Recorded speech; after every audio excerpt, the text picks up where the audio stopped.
আজকে আমরা জানবো স্টক কী করে বাছাই করতে হয়, স্টক বাছাই কী করে আমি স্টক নেব, সেটা আমরা ট্রেডিং করব,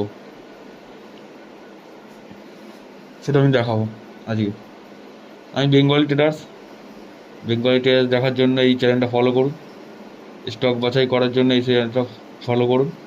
আমি আস্তে আস্তে শেখাবো যে স্টক কখন নিতে হবে, কোন সময় নিতে হবে, বাছাই কীভাবে করতে হবে, সেটা আমি দেখাবো আজকে।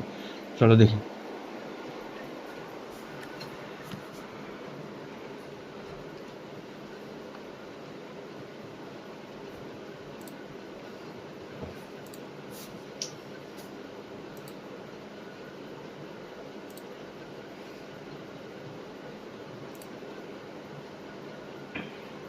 আজকে এই যে এই শেয়ারটা বেলসার ইন্ডাস্ট্রি, এই শেয়ারটা আমি সকালবেলা আজকে নিয়েছি।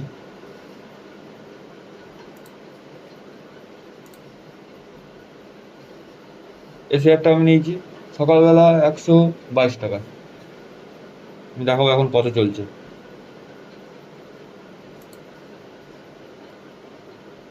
শেয়ারটা এখন চলছে 128 টাকা 44 পয়সা। আর এই স্টক বাঁচতে গেলে কী করতে হবে, ক্যান্ডেলে আসলাম আমি, একদিনে না ক্যান্ডেল আমাকে চুজ করে রাখতে হবে। এটা হলো আগের দিনের ক্যান্ডেল, আগের দিনে যেটা বেড়েছে সেই হিসাবে সকালবেলা আমি এটাকে বাই করেছি। আমি বাই কোথায় করেছি, এইখানে আমি বাই করেছি, এইখানে। এখন চলছে কোথায়, 131। 131 মানে আমার এখন ভালোই প্রফিট দিচ্ছে।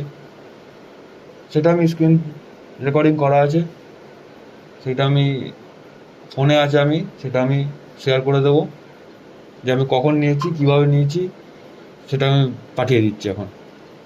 লাস্টে আমি ওটাকে শেয়ার করে দিচ্ছি।